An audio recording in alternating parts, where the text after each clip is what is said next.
Hello and welcome to a brand new series from the Enthusiasts. This is the gaming journey where we take a look at games both old and new, not just from a review standpoint, but going more in depth. Now, where do we start? Let's start with one of the great success stories of early gaming. Today we're talking about Final Fantasy.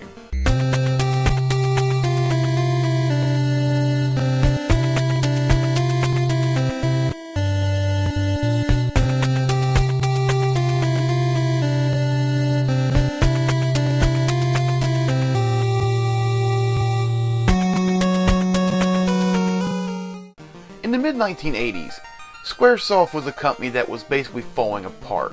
They had no money, little success, and they knew their upcoming title would be their last shot.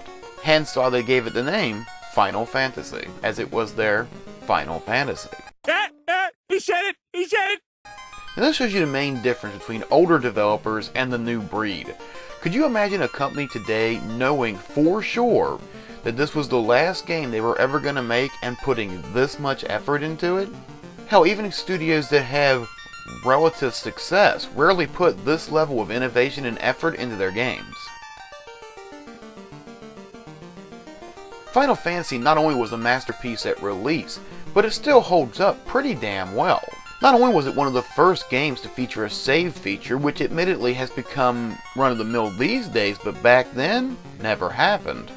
It's also arguably the most advanced RPG at that time, especially on a console, but even compared to PC games like the Ultima series.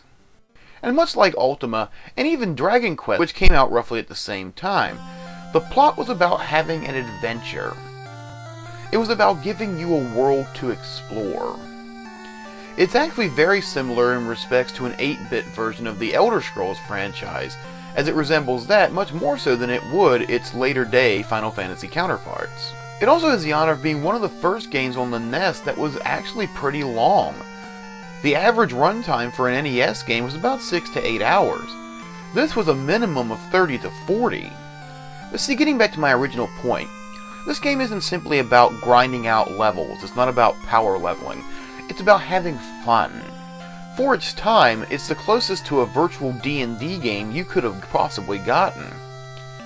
And they even made a point to even make Fetch Quest feel like you were going on an actual adventure. In fact, the first half of the game can basically be described as Fetch Quest. Fairly several games owe this game a lot, as it sowed the seeds for a lot of what we consider good gaming today. Most notably, the Elder Scrolls series, which has cited Final Fantasy as a source of inspiration. Just from a coding perspective, this is one of the hardest games to make for the NES. In fact, they had to take several of the quote old codes and rewrite them entirely to make the game function as they wanted. Even down to the final boss. Technically, in order to have him have more lines of dialogue, what they had to do was create multiple versions of the same sprite. This is why the character seems to jump around. It's actually one sprite going away and a new sprite taking its place. It was easier to do it that way back then than trying to give multiple lines to one sprite. And in fact, playing the game today, it actually holds up remarkably well. The only complaint I've seen myself, and I have myself, is about something called combat targeting. You see, in the game, if you have all 4 of your characters attack the same target, say the first person kills him, the other 3 will still attack the empty space. Now in later games they rewrote the code, so instead of the slot remaining where the sprite was, the slot vanished with the sprite. It's those small little details that really tell you just how much work went into each intricate area of the story. In fact, when the game was re-released as Final Fantasy Origins sometime later, these fixes were actually put into the first game as well.